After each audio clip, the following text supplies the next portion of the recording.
Good evening. It's about, right at 10 o'clock, 10 p.m. Finally had our load ready over at the plant. So we're on our way to Aurora, Colorado. Gonna be there at 6 in the morning. I got plenty of time. It's only about a 5-hour drive from here.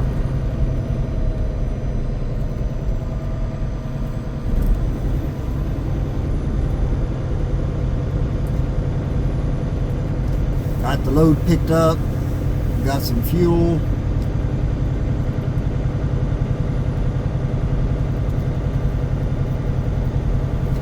They're obviously slow at the plant. You can just see the plant there, all those lights.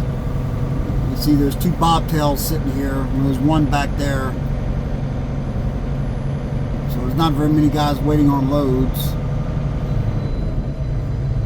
which means the plant's kind of slow right now.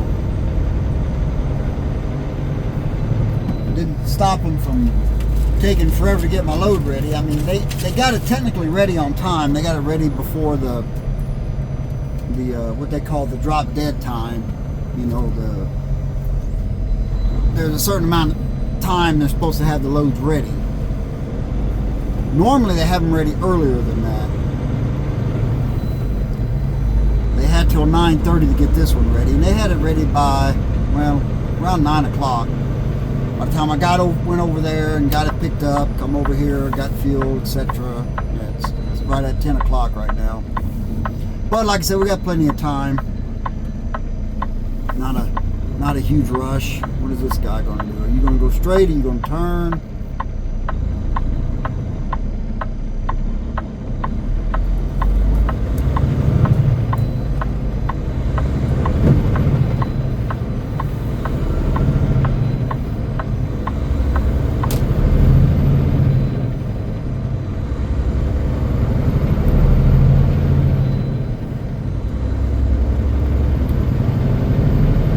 Basically been sitting all day waiting on that. I don't know what that, like I said, I don't know what the deal was there, but whatever. I did try to take a nap earlier, but I wasn't really sleepy, so it didn't work too well.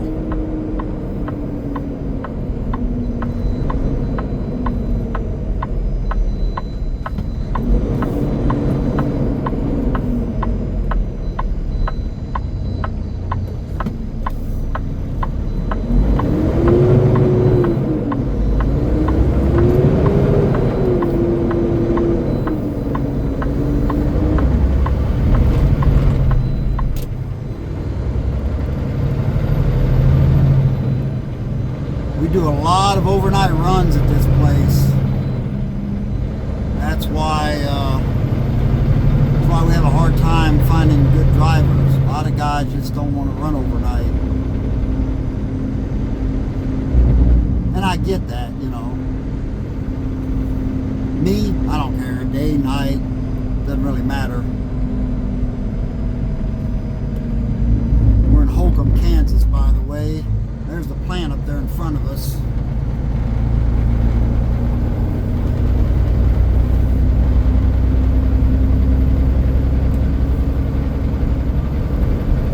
So we're off.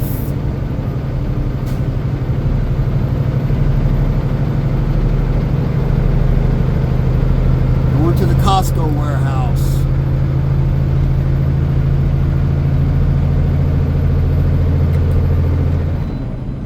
After that, I don't know.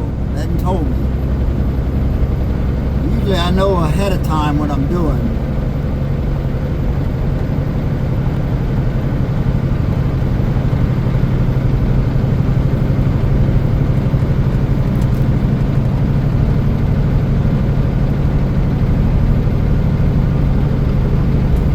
We have a night dispatcher. She may send me something later on tonight.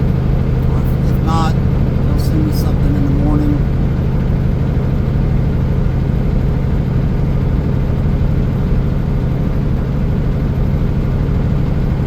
Now that they know the load is ready and I'm actually heading for Colorado,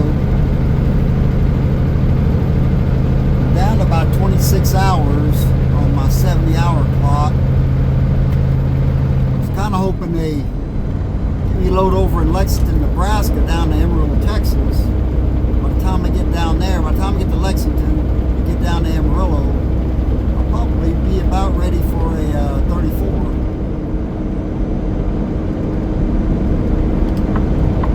I don't know, we'll see. They might send me back up to Greeley.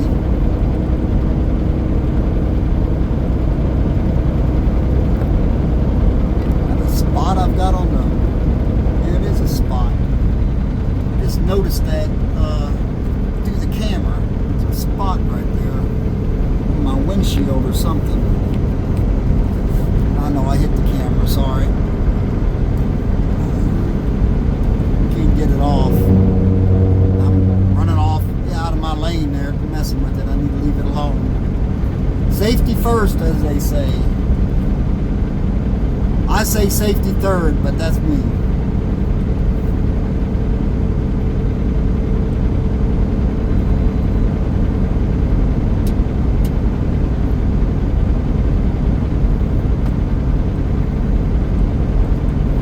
But it is what it is, man. We'll drive on into the night. I'm fully stocked with energy drinks and water, so I'll make it. Or I'll blow my kidneys out, one of the two. I know a lot of people say, well, energy drinks aren't good for you. Yeah, I drink a lot of water. In fact, that's all I drink. I don't drink sodas. I don't drink milk. I don't drink anything but water and energy drinks. And coffee. I will drink coffee. That's it. So I keep my kidneys flushed pretty good. I haven't had any problems. Except I go to the bathroom a lot. But I'm also, you know, over 50 and I have a prostate. So, you know, that has something to do with it, I'm sure. But I drink a lot of water. A lot of water.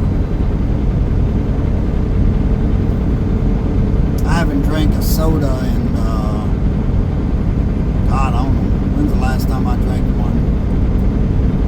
It's been a while. I haven't drank any beer in years.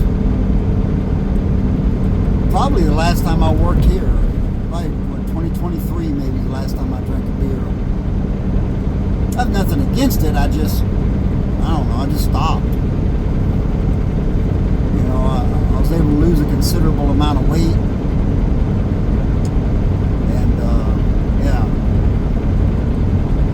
I was happy about that.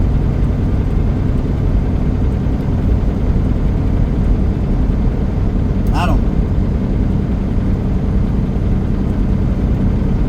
A lot of guys don't like to drive at night. I like to drive at night, and here's one of the reasons why. If I'm doing a long run, like, you know, multiple days, if you run overnight, say you start getting close to running out of hours about 5, 6 in the morning, you can always find a place to park because all the other guys are coming out of the truck stop. So you basically have the truck stop to yourself. Whereas, you know, if you drive during the day, unless you're going to shut down about 5 or 6 in the evening, if you wait till about 9, depending on what part of the country you're in, you could be, you know, hard pressed to find a parking spot, especially if you're east of the Mississippi. You're really going to have, or if you're around a major city, around Chicago, or you're around Dallas, or you're around Denver, or, you know, anywhere like that, you're going to have a hard time finding a parking spot.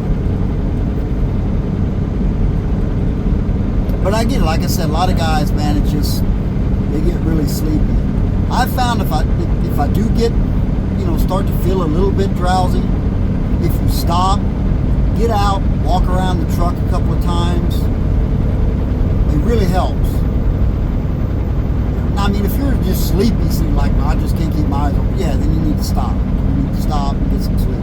But I mean, if you're just kind of feeling drowsy just from, or your eyes are getting tired just from the headlights coming at you and things like that, you know, it's a little more monotonous driving at night, especially if you're out here like this.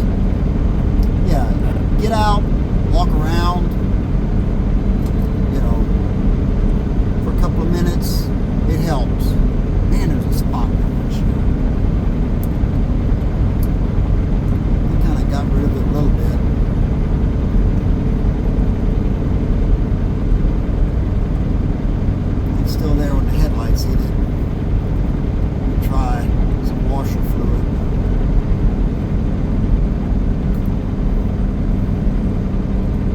it's still there.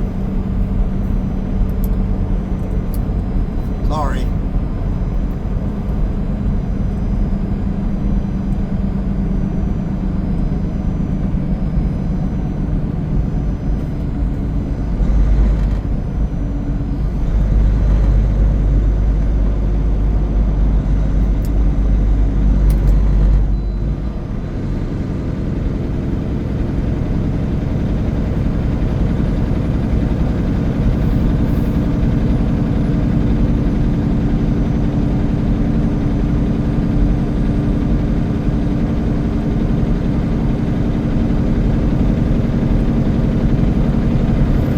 Metropolis.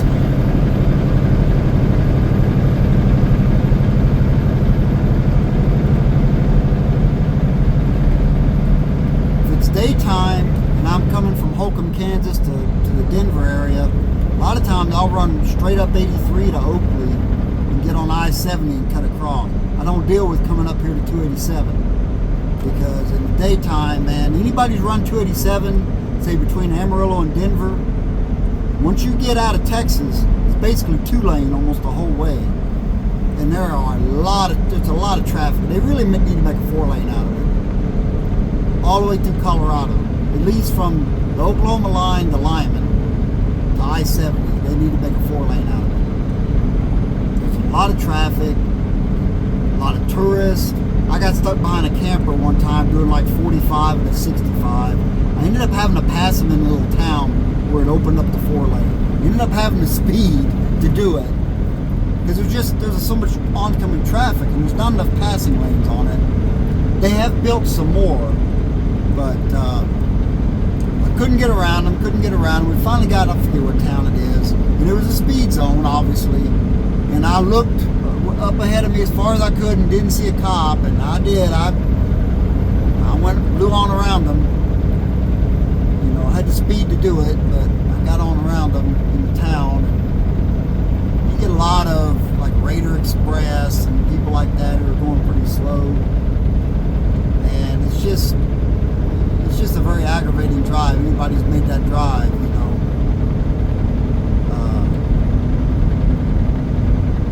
so I'll run it at night like this. It's going to be pretty late by the time I get to 287. Daytime, no, I run 83 up north of, from Garden City up to Oakley that way. There's less traffic on it. Just easier.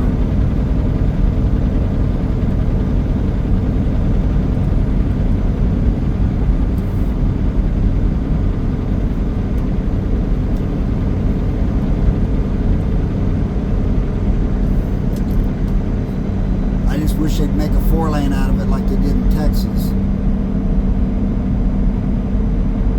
I remember years ago, if you've been driving for 20 years, you probably remember this if you've been out there.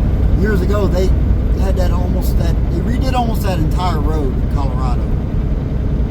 I remember you'd hit a construction zone and you'd have to sit there for 15, 20 minutes sometimes. They would do a section at a time, and they redid almost the entire stretch of road from Oklahoma line up to I-70, and then they redid it through Lamar, Colorado, and I was hoping it's going to make a 4-lane out of it, but they didn't. The road's in decent shape, but it's 2-lane still. Like I said, they have added a few passing lanes. They need to add a few more passing lanes. They've got some through that little stretch of Oklahoma. But there's a lot of traffic. There's a lot of Dallas to Denver traffic on that road.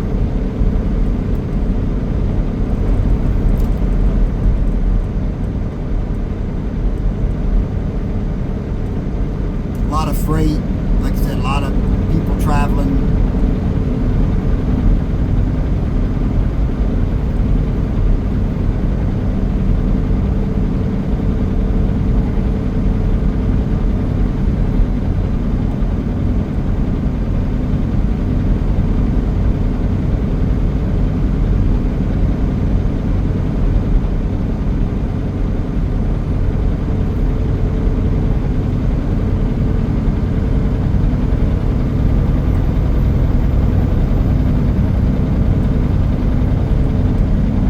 noticed yesterday they finally got that stretch of I-29 done through Council Bluffs, Iowa. And if you guys been through there lately, you know for years they spent years on 80 and 29 through Council Bluffs.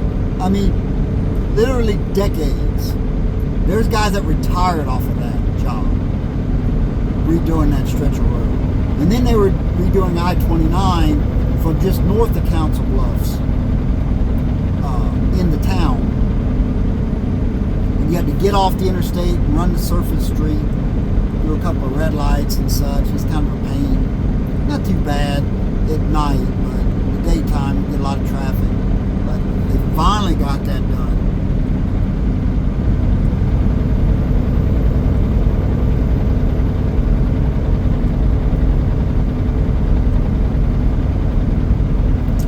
There was something I saw. What was that I saw that they're still working on? I'm like, my God, they were working on that before I went to Alaska, and I can't think of what it is.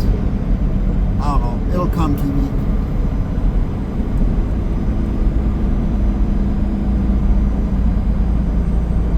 I remember when I first started driving, I did a lot of East Coast, man. I mean, I went to work for some company out of Alabama. Texas was the end of the world for them. I didn't get home very much because, yeah, they just, you're in Texas, you might as well have been in some other country. They stay mainly the deep south to the East Coast. They'd run up the Midwest a little bit. So when I left my house, I'd run east, cross the Mississippi River, and I wouldn't get back on the other side of it until I was going home. But anyway, I remember I ran a lot of Pennsylvania Turnpike, a lot of it. And they were always, forever, working on that road. And they're probably still working on it today. The construction never ends. I mean, never.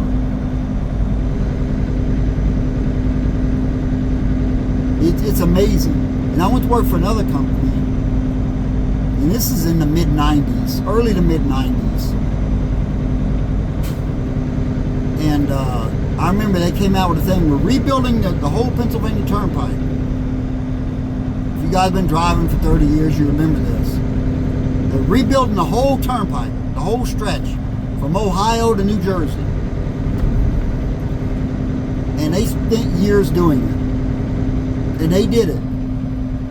And after that, they were still working on it. And they're probably still working on it to this day.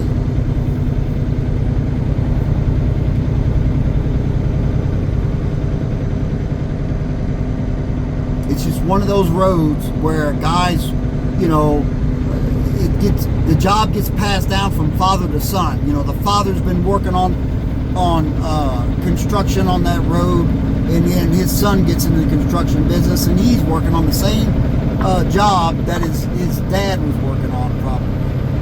Like, oh yeah, we've been repaving this stretch of the PA Turnpike since the 1950s. It's crazy.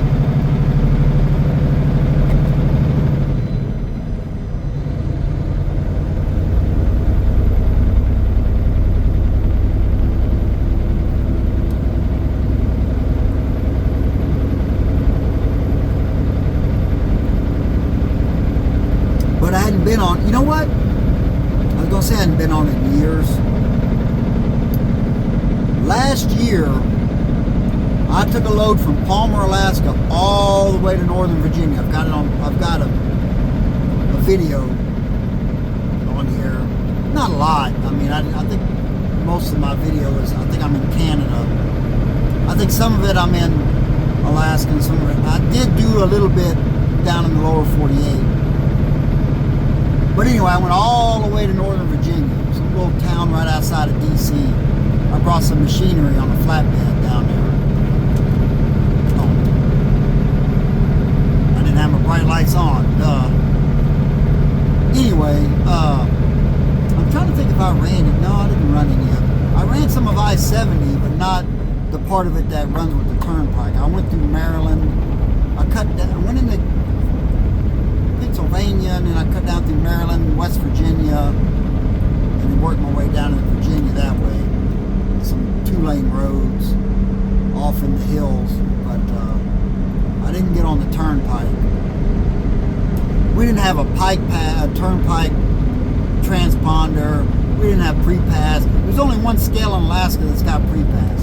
So most of them companies up there, maybe like Carlisle or Linden, who have guys that run all the way down to Texas and back, they'd probably have a pre-pass or something in theirs, but we didn't because we didn't do a lot of that. We did some, but not enough to justify, paying the money for a toll tag and stuff. So anyway, I tried to avoid any toll roads.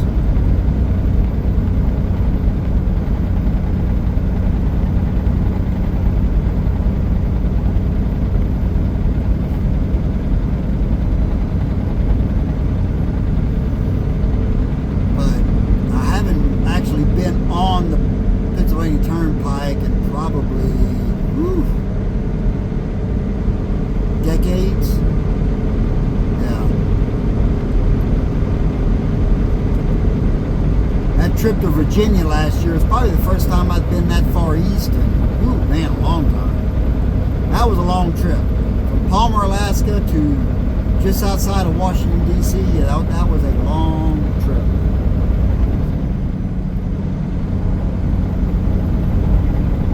And then I went from there to Parkersburg, West Virginia, and picked up a big piece of pipe for a pipeline and took it out to somewhere out in the middle of North Dakota,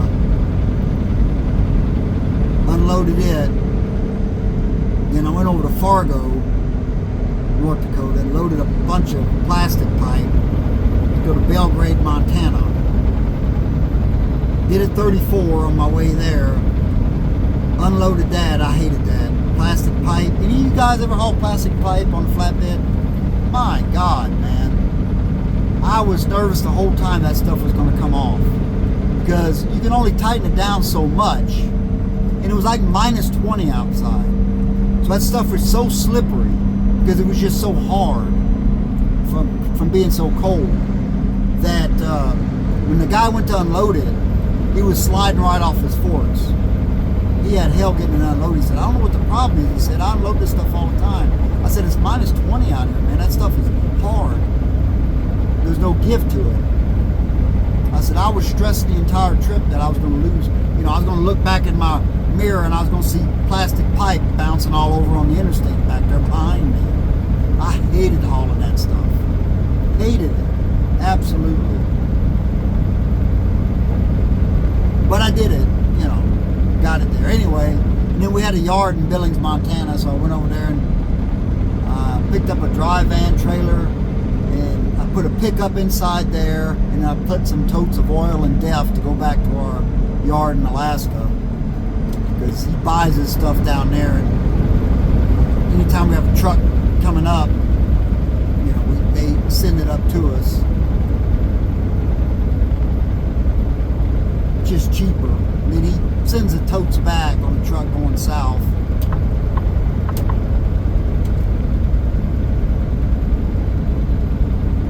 But anyway, that was my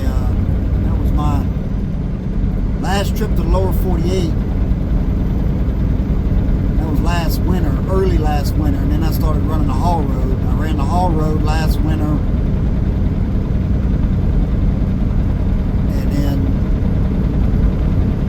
Most of the summer, and then as you saw, I had videos from last winter as well, and then I had some videos through the summer, and then fall came, autumn came, and then these guys were like, hey, you want to come back to work down here? We'll have a truck ready for you and pay you so much a mile and this and that, and we can really use you and blah blah. And yeah, sure. It's time for me to go home. I wanted to spend another winter up there, but well.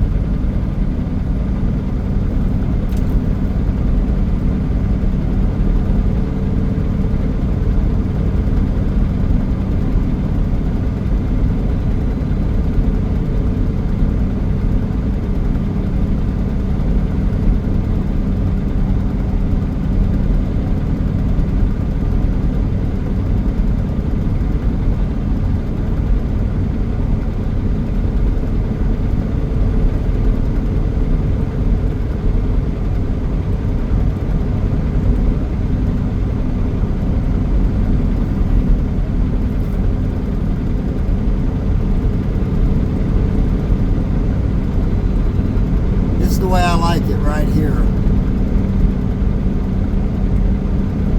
Not any traffic, or not much traffic.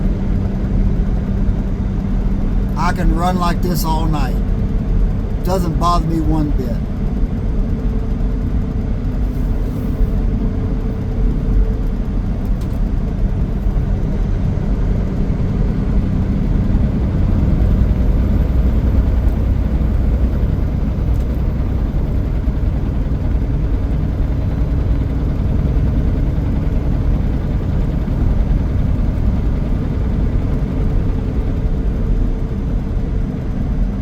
Beautiful W990 Kenworth last time I was here. I need to get it. I've got the picture of it in my phone somewhere. I need to get it out. I'll put it in a post. I saw it at the Kenworth dealership in Greeley the other day on the for sale lot. Beautiful truck.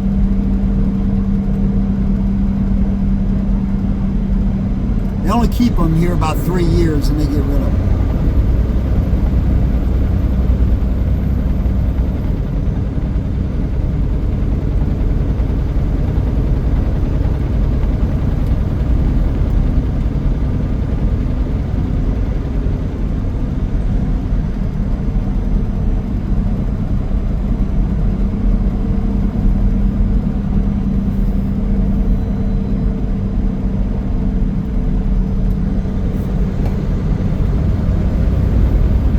This is a good company. We have about 30 trucks.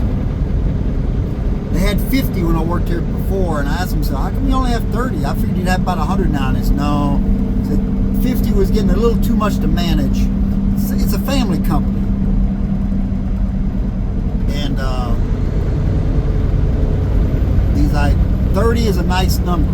He said it's enough trucks where we make money, but it's not too many trucks where we can't keep up. I said, okay, that makes sense. They have a shop, they have their own shop and everything. And, we have new trailers, new trucks. They keep good tires on them. You never have to worry about that. We don't run recaps. I don't run recaps on the trailers or anything. They'll put runoffs on the trailers, drive tires that wear down, but there's still plenty of tread on them. And if you get a steer tire that's wearing a little funny, they'll change them out and then they'll keep them because they're still good tires. Put them on the trailer. But yeah, they'll rebuild these trailers or they'll replace the units on them, and then they'll go through the trailer and fix whatever they need to fix on them. So even their quote older trailers still look brand new. I mean, they really do a great job. They're good people.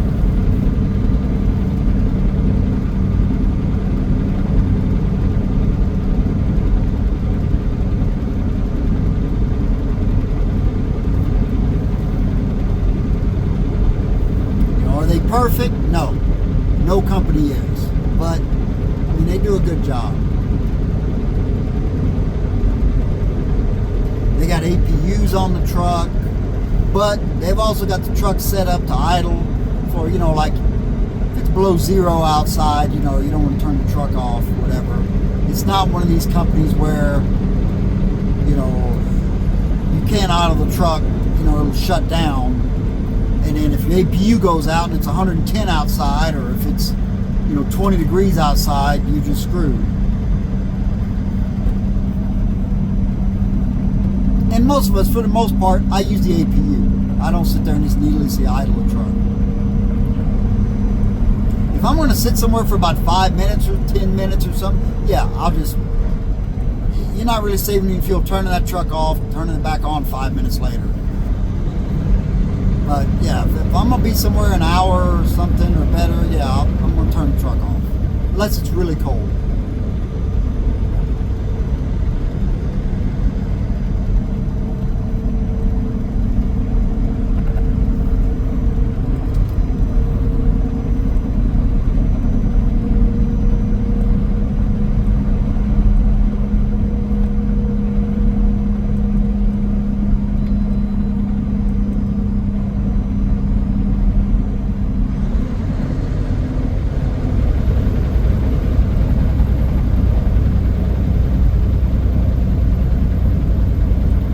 saw a story where the administration is trying to get a law or revoke the law where you can get in trouble for, let's say, deleting a truck. You know, I hope it passes, because here's the deal: they can't. The DOT, the FMCSA, and all that, they can't technically get rid of death because it's an EPA thing. It's not a DOT or FMCSA thing. So, like, the Transportation Secretary cannot get rid of the death thing. But they can get rid of the penalties for deleting the deaf system, which basically means they're getting rid of deaf. It's just a backdoor way of getting rid of it, right? And let's face it, deaf fluid does no good. It does nothing for the environment. You know, an engine is not made to recycle its exhaust like that. I mean, I know turbos do, right? But this whole DEF system is one of the reasons why trucks don't last as long as they should. It's like putting ethanol in diesel. You get worse fuel mileage, and it pollutes more. It's not good. But the farmers, they lobby Washington to keep the whole ethanol thing going because they grow the corn for it. And I'm not trying to bust on farmers, but I'm just saying, you get better fuel mileage. Get the ethanol out of diesel. Diesel engine is not made to burn corn. I mean, you can burn a lot of things. Look, I knew a dude at the house who was actually running pig fat through his engine. Now, he had to stop because it was clogging up his fuel filters and clogging up his injectors eventually. But it did run on the pig fat. And, there's stories of guys running them on cooking oil and things like that, but it doesn't last in the long run. A diesel engine is made to run on diesel. Gasoline engine is made to run on gasoline. I know you can convert them to natural gas, things like that. And even that's got its problems. You don't get as much torque out of them. They have a lot of problems with those. There was a big company there in the Dallas area that was doing it for a few years, and then they finally got rid of it because there's just too much in expense, in maintenance. I think UPS is still doing it a lot. Frito-Lay doesn't hold a lot of weight, so you can get away with it a little more.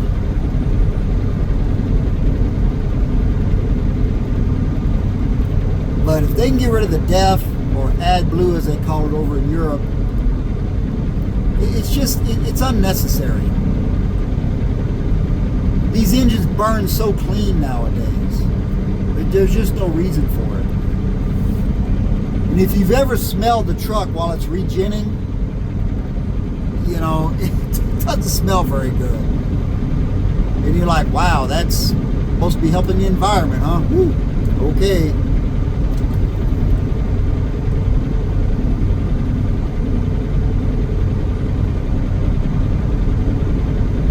So if they get rid of the regulations to where you can delete a truck and there's nothing the government can do about it, you're basically getting rid of DEF.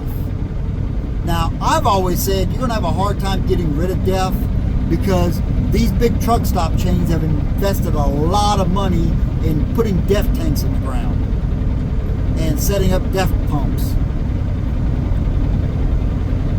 A little easier for the mom and pops because a lot of them didn't. But, now you get some states like California, maybe Oregon, a place like that, New York, they may try to say, oh, we're going to keep DEF. Well, look, if the federal government says there's no federal law, I mean, I don't know if you can pass a state law saying you have to run DEF in your trucks. Maybe. I don't know how far that would go. California's pretty much run off all the out-of-state trucking companies anyway. There's not too many guys that want to even run California. I never had a problem running California. I used to do it every week back in the day. But even then, guys didn't like running it. But now it's getting really, really bad. And, you know, I've always said, you know, somebody could make a fortune if they built some warehouses out there in Arizona and Nevada.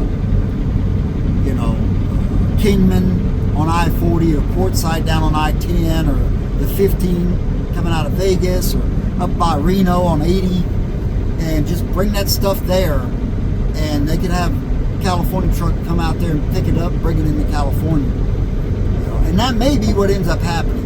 If California continues to make it so difficult for drivers, American drivers. Now, they apparently, if you're an illegal immigrant driver, if you've got a non-domicile CDL, they don't care. There goes Amtrak. But if you're an American driver, yeah, they make your life hell. So, I don't know. California's going to do what they're going to do. It's a federal law, the whole deaf thing, so it's not a state-by-state thing. We used to delete trucks as soon as they come out of warranty, especially in the oil field. Boom, delete them. You don't need that problem. Like Alaska, it is such a pain. This whole deaf thing is such a pain in Alaska because you got to keep you deaf in a heated room, and if that, you got to have a heater on your deaf tank, and if that heater goes out, that deaf will freeze. It's minus 50, minus 70. It can get down to minus 80 in Prudhoe Bay. And if that deaf heater goes out, that deaf freezes. You're screwed. You're screwed. Now, a lot of guys up there will go ahead and delete them, even though it's not technically legal anymore to do it. You know, Biden administration put the kibosh on glider kits. A lot of companies buy glider kits, you know, that didn't have all this electronic BS on them. They were just basically an old school engine. But can't do that anymore. But a lot of guys up there would go ahead and delete them anyway. Just they'd keep the tank on there, so it looked like they still had deaf in case somebody got nosy.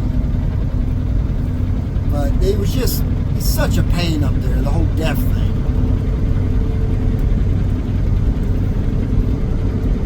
I really thought surely they exempted Alaska from that, but nope, they didn't. And even down here in the lower 48, I remember when it got really cold that winter, they had all the pipes busting in Nebraska, got down to like minus 30.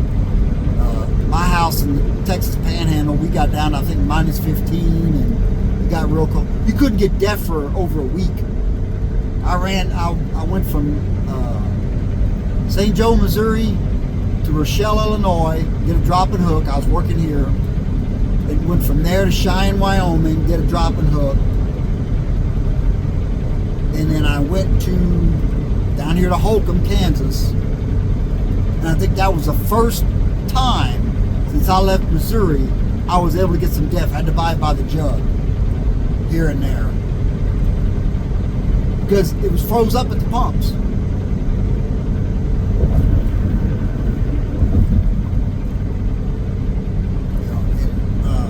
Now, the trucks up in Alaska, you know, a company I was working for, our trucks were set up to where when I got down to like minus 20, the deaf system pretty much shut down. You didn't burn any deaf.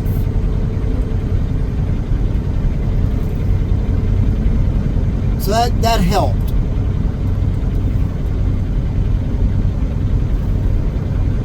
But the deaf system, like everything else the government does, it just turns out to be a hindrance instead of a help. You know, look, you got a bunch of politicians trying to play scientists, just like you got a bunch of politicians trying to play truck driver or any other, you know, job. It just doesn't work out well.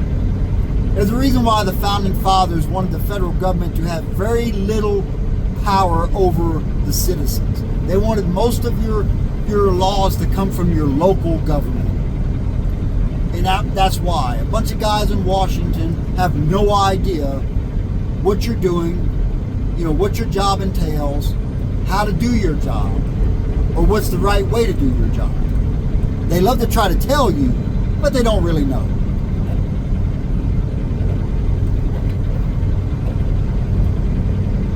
So here we are. So we'll see what happens. Hopefully they can get that through Congress, and we can maybe start deleting some of this, some of these death, the death fluid. Engines would run better, trucks would run better, less downtime, and it saves us all money in the long run. It helps everybody.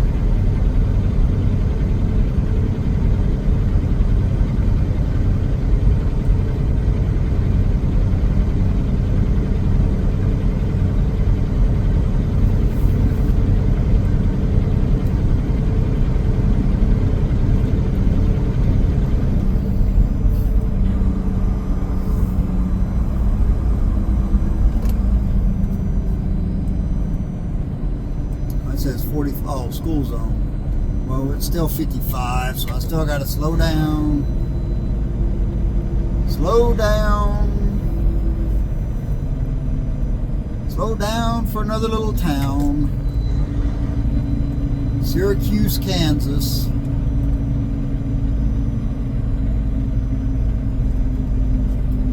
This is where you get your tickets, man, these little towns.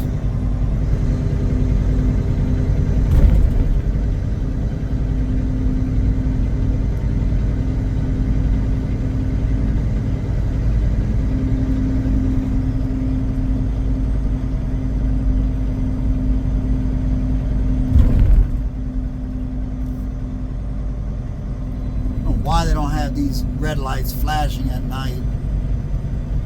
Used to be back in the day in these little towns, after about 10 o'clock,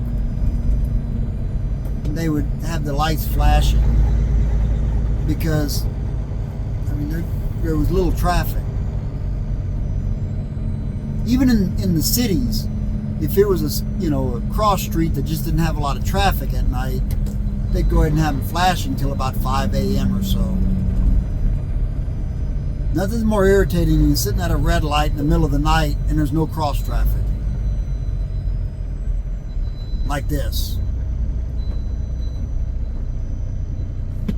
See, as soon as I get stopped, boom, I gotta go again. It's a waste of fuel. Right? The government's always saying, you gotta do stuff to conserve fuel and, don't drive too fast. No jackrabbit stars. Keep your tires inflated. This, and that, blah, blah, blah. Okay. Have the red lights flashing in the middle of the night in these little towns. That would save fuel.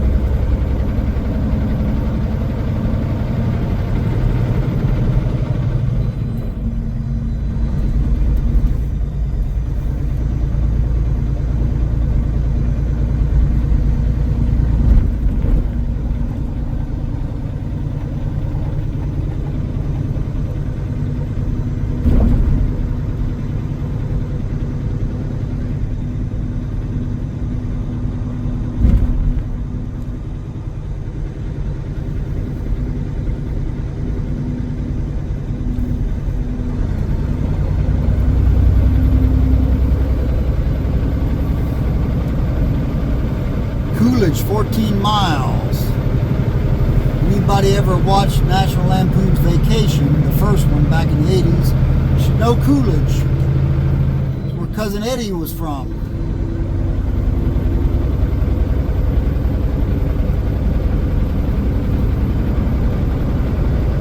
Made by that great Texas Randy Quaid.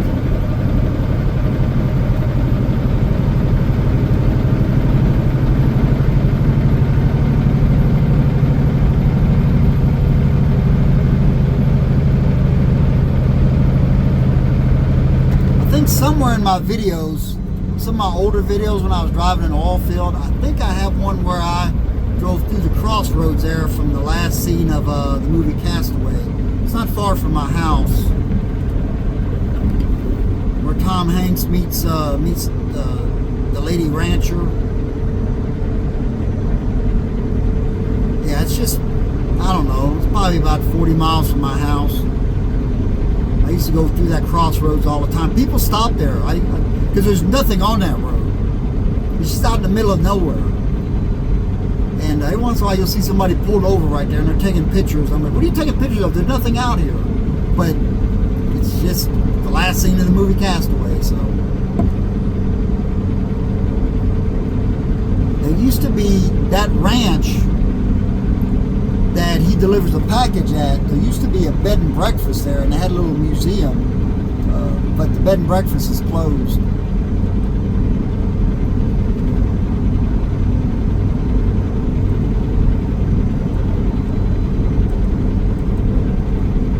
And up here in Coolidge, I think there's a mural of Cousin Eddie.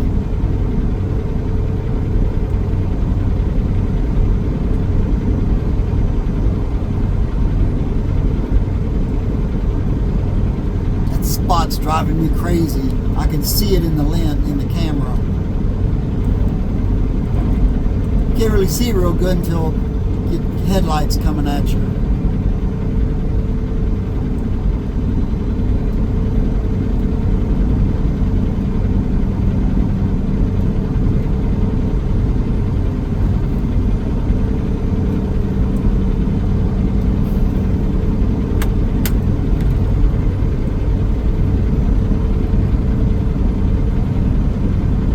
Long wintertime will be here, guys. It was already winter when I left Alaska, basically. We weren't getting snow down in Palmer. They were already getting it between Anchorage and Fairbanks, up around Denali. And of course up the Hall Road, as you can see some of my last videos on the Hall Road, you know, we're getting snow.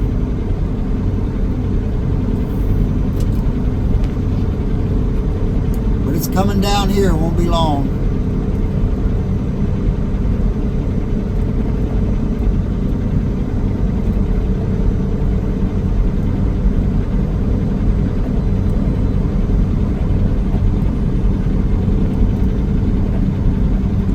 I always liked the winter, because that's why I went north.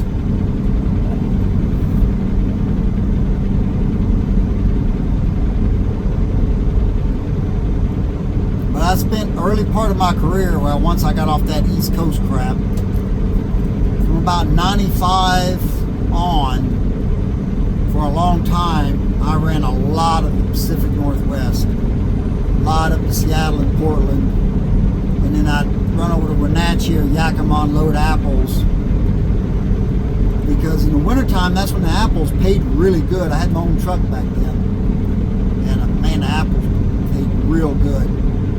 Because they always had a shortage of trucks up there in the winter. A lot of guys didn't want to go up there. And I would go up there all winter. I'd run California in the summer, and I'd run the Northwest in the winter. And I made good money. So I always, you know, running the mountains and, you know, running through snow and all that. I remember going across Wyoming on I-80, man, pushing snow with my bumper. And you go for a while and then you realize, I haven't seen another vehicle in a long time. And that's when you realize they've closed the interstate behind you. And you didn't know it. And really not much you can do, just keep driving. Just take your time, keep driving, until you get to the other side.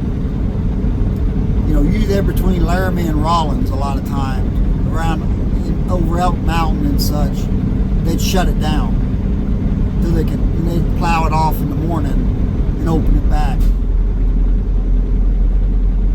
Now down here, they'll shut an interstate down if they get 3 inches of snow.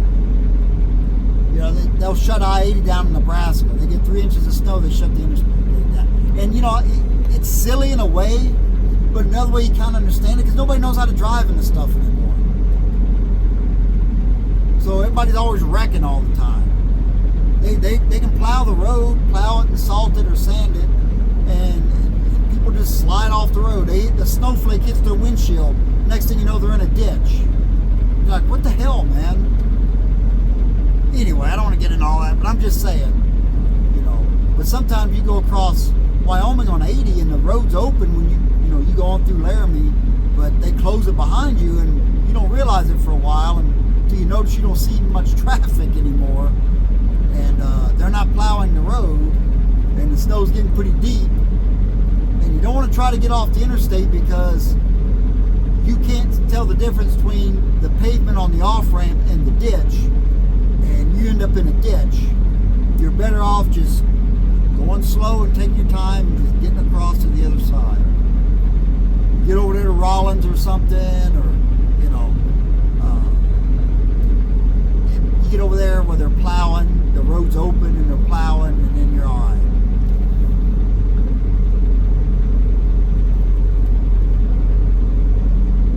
The problem with 80 is where old US 30 is, it doesn't get nearly as bad because it's down in the valley. When they built Interstate 80, they built it up high, up on the high plains, and it catches all the wind, so it catches all the snow,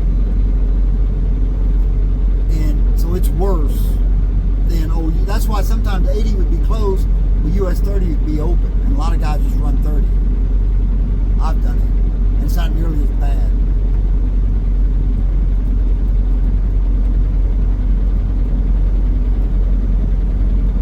But that's useless information nobody wants to know about. That's just an old man rambling. That's all I'm doing.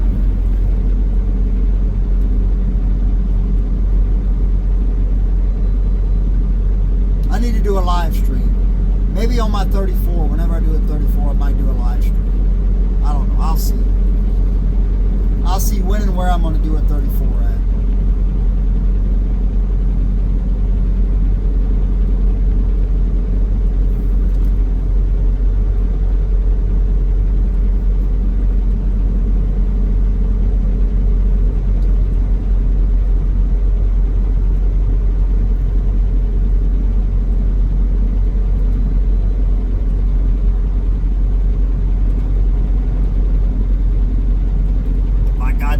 Gone on almost an hour already. Jeez. Sitting here running my head, bumping my gums about things that you probably don't care to know about. Sorry.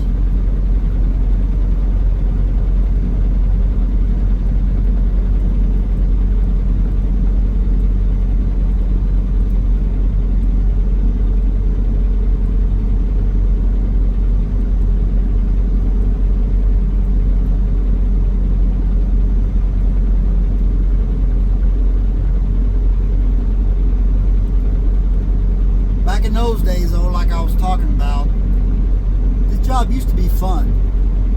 I mean, it was fun. It had its moments, had its scary moments, had its aggravating moments, had its moments where you just wanted to quit, just get your bag out of the truck and just leave it. Just leave it sitting there. Screw it.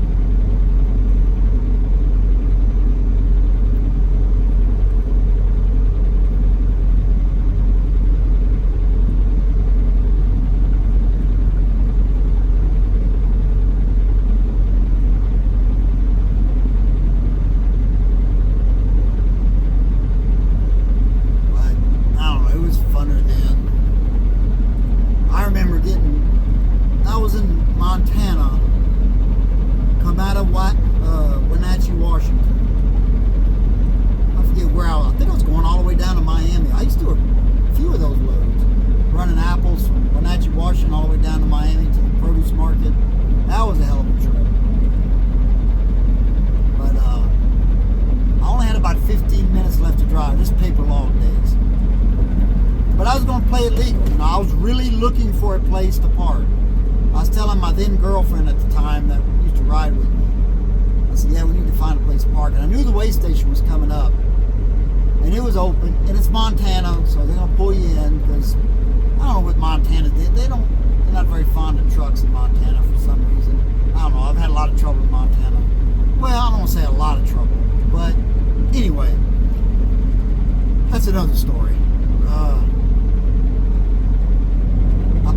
scale. The guy pulls me in, looks my permit, logbook. And he said, "You don't have much time left." I said, "Man, I was looking for a place to park when I come up on the scale.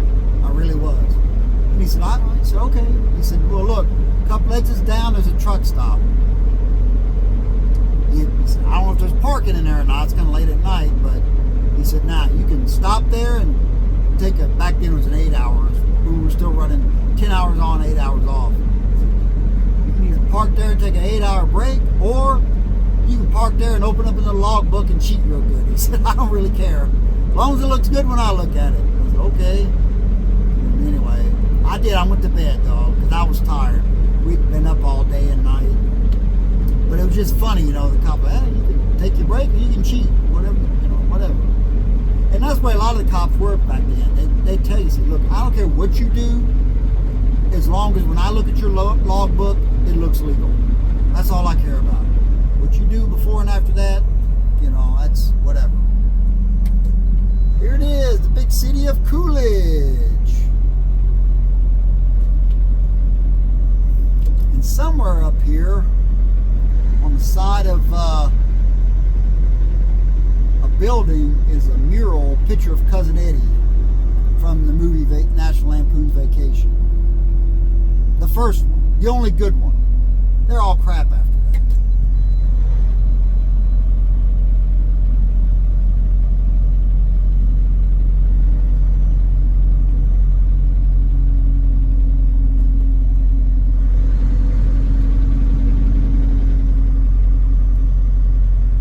There it is, Cousin Eddie's right there. Right there. Yeah.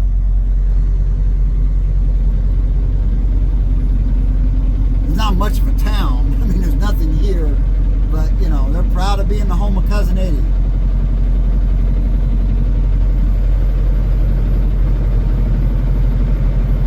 That's Coolidge. That's like the town I live in, Shamrock, Texas. We have a building from the movie Cars, and it's, you know, because Route 66 goes through there, and it's quite popular. A lot of people stop, take pictures, and this and that. And like, you know, we ain't got much here, but we got that.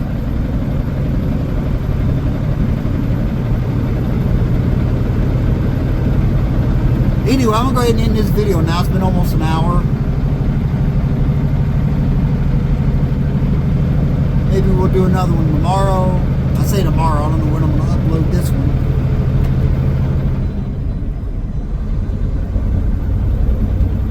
But I'm going to try to do them more regularly. Or more regular, however you're supposed to say it. Because I know they're more boring than my Alaska ones. Although I thought my Alaska ones were getting kind of boring. It's the same road. At least these are different roads, at least. You know? But still, and this winter may get a little more exciting. We'll see. Like I always said in Alaska, boring good for me, because that means nothing is going on, you know, to give me any trouble. But it's not good for the viewers. Come to Colorado line.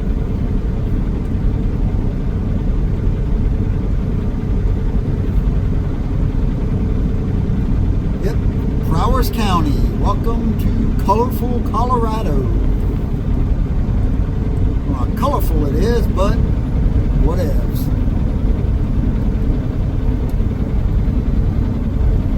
So you made it with me to Colorado, 65 miles later. 4 miles of Holly. I used to deliver groceries to a little grocery store in Holly.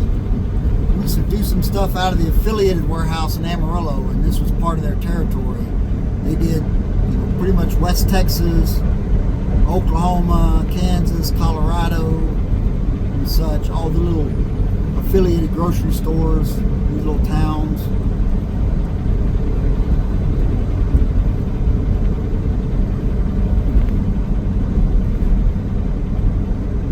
I didn't much like it, but I did it. A lot of things I don't like doing that I do. A lot of things we guys do to make a living, man, feed our families, that we don't much like doing, but we do it because it's got to be done. That's what you do when you're a grown man. And women do it too. Alright, 1 hour and 1 minute. We officially made it over an hour, so I'll go ahead and end this video. Please like and subscribe. I'd like to get over 2,000 subscribers, man. Why? I mean, I'm not making money off of this. I just would like to do it. I'd like to spread awareness of the trucking industry, the good, the bad, the ugly, just different things about it. Show people that we are human, the trials and tribulations that a lot of people don't realize we go through. You know, I saw a lady, I know I was supposed to end the video, but I'm rambling. I saw a lady, somebody reposted it on TikTok. I don't have a TikTok, but somebody reposted it, and she was all up, she goes, you know, she was saying something to the effect of, you truck drivers, do y'all give a damn when you're backing into a spot off the street that you're blocking people? We're trying to get to work. Or do you just not care? I mean, she made it sound like we purposely go as slow as we can backing in just because we don't care. No, lady, it's not because we don't care. It's because we're backing in usually between two trucks. I used to have to do this at the produce market in Dallas. Rush hour traffic, downtown, in the morning. And you had to back in, off the street, between two trucks. And cars trying to go around you on the sidewalk. You're swinging your nose of your truck. I had a 379P. Swinging your nose of that truck around, and all of a sudden, boom, here comes a car from your right. Well, you can't see them because your truck's cocked over to the left. And you almost take the side of their car out. And you know damn well they'd call a lawyer the second you scratch their car. But they have no problem trying to go around you while they see the nose of your truck coming around towards them. We're not doing it to be a-holes.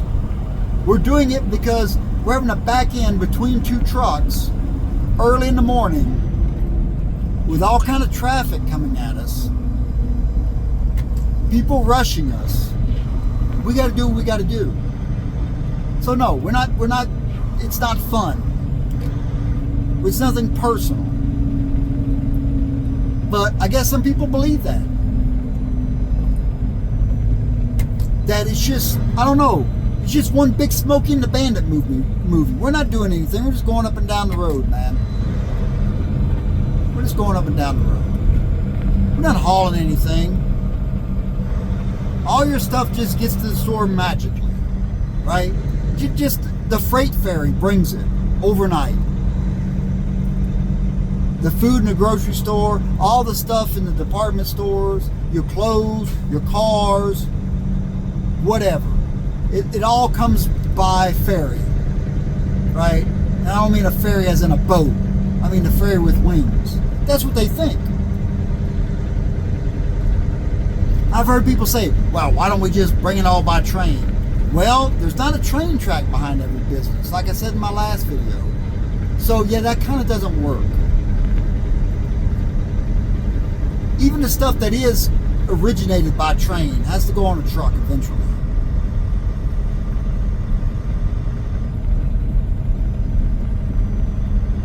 So anyway, the point I'm trying to make is like and subscribe, share the videos.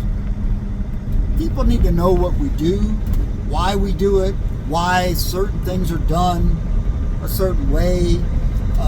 I'd like to help out rookie drivers, new drivers, you know, the do's and don'ts and you know, what to watch out for and this and that and the other.